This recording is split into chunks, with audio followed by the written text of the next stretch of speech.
Assalamualaikum warahmatullahi wabarakatuh. Halo, jumpa lagi dengan Bu Nova di video pembelajaran IPA. Di video kali ini Ibu akan menjelaskan tentang interaksi antara makhluk hidup dengan makhluk hidup yang lain atau pola interaksi dalam ekosistem. Makhluk hidup yang terdapat dalam suatu ekosistem memiliki keterikatan masing-masing yang membentuk pola interaksi. Makhluk hidup tersebut tidak dapat hidup sendiri dan saling bergantung dengan makhluk hidup lainnya dengan melakukan berbagai bentuk pola interaksi. Adanya pola interaksi membuat ekosistem dapat berjalan seimbang. Jika suatu pola interaksi antar makhluk hidup tidak berjalan seimbang, maka akan menimbulkan ketimpangan dalam suatu ekosistem. Nah, kita akan mengenal bentuk-bentuk pola interaksi dalam suatu ekosistem makhluk hidup. Simbiosis. Simbiosis merupakan bentuk kehidupan bersama antara dua individu yang jenisnya berbeda. Ada 3 jenis simbiosis, yaitu simbiosis mutualisme, simbiosis komensalisme, dan simbiosis parasitisme. Simbiosis mutualisme yaitu hubungan dua jenis individu yang saling memberikan keuntungan satu sama lain. Contohnya adalah lebah madu dan tanaman berbunga. Lebah madu mendapatkan makanan berupa madu dari bunga, sedangkan bunga mendapatkan keuntungan dalam berkembang biak karena proses penyerbukan dilakukan oleh lebah madu, sehingga memungkinkan daerah penyerbukan yang lebih luas. Simbiosis parasitisme. Simbiosis ini kan menguntungkan salah satu makhluk hidup yang menempatinya, tetapi merugikan makhluk hidup yang menjadi teman simbiosisnya.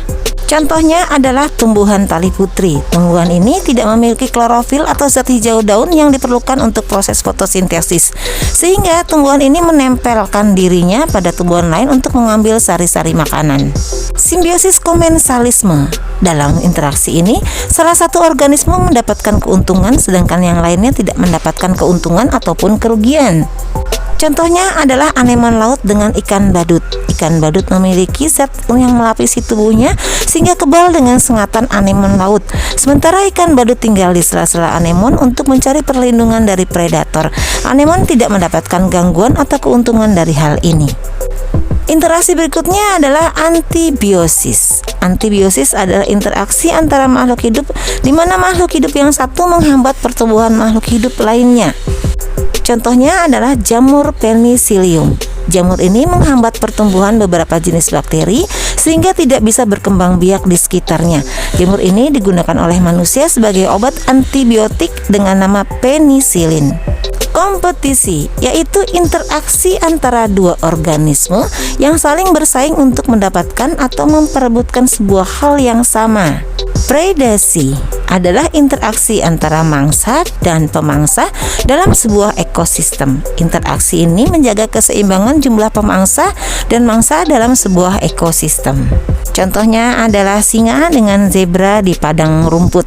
Singa sebagai predator, sedangkan zebra sebagai mangsanya. Jika makhluk hidup berinteraksi tetapi tidak mengganggu satu sama lain, maka interaksi yang terjadi adalah netral.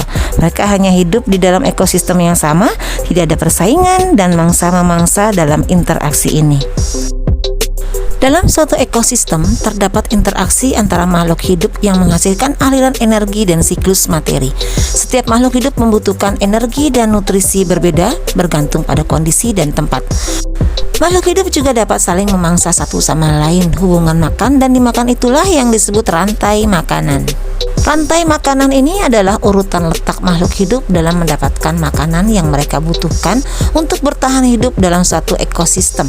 Rantai makanan menunjukkan aliran energi dan bahan dari satu organisme ke organisme berikutnya, dimulai dengan produsen. Tiap tingkat dari rantai makanan dalam satu ekosistem disebut tingkat tropik. Tingkat tropik ini dibagi menjadi produsen, yaitu organisme yang mampu menghasilkan zat makanan sendiri, atau organisme autotrof, yaitu tumbuhan hijau. Produsen menduduki tingkat tropik pertama. Konsumen 1, yaitu organisme yang menduduki tingkat tropik kedua, disebut konsumen primer. Konsumen primer biasanya diduduki oleh hewan herbivora atau pemakan tumbuhan. Konsumen 2 adalah organisme yang menduduki tingkat tropik ketiga, disebut konsumen sekunder, diduduki oleh hewan pemakan daging atau karnivora dan seterusnya. Selanjutnya, organisme yang menduduki tingkat tropik tertinggi disebut konsumen puncak.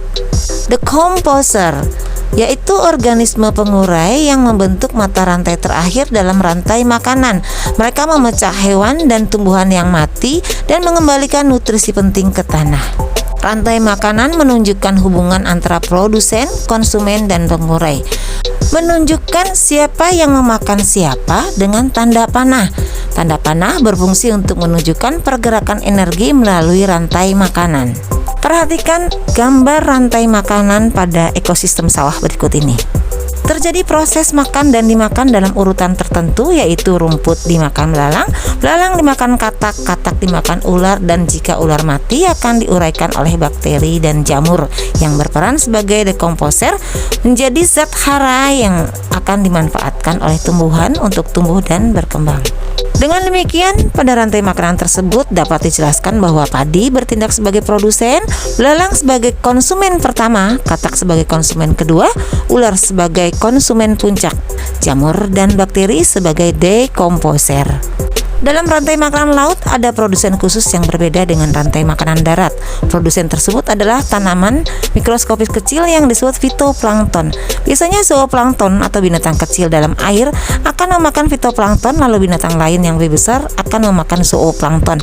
Fitoplankton dan zooplankton menjadi sumber makanan hampir semua organisme laut. Dalam suatu ekosistem umumnya memiliki lebih dari satu rantai makanan, sehingga akan membentuk jaring-jaring makanan. Perhatikan gambar jaring-jaring makanan berikut ini. Sawi dan bunga sepatu menempati tingkat tropik 1 sebagai produsen. Ulat, tikus, dan belalang adalah konsumen sekunder atau konsumen 1 yang memakan produsen pada tingkat tropik 2. Katak dan burung pipit merupakan konsumen primer atau konsumen 2 yang memakan konsumen sekunder pada tingkat tropik 3. Elang sebagai konsumen puncak yang memakan burung pipit dan katak. Akibatnya, dalam satu ekosistem tidak hanya terdapat satu rantai makanan saja, tetapi banyak bentuk rantai makanan.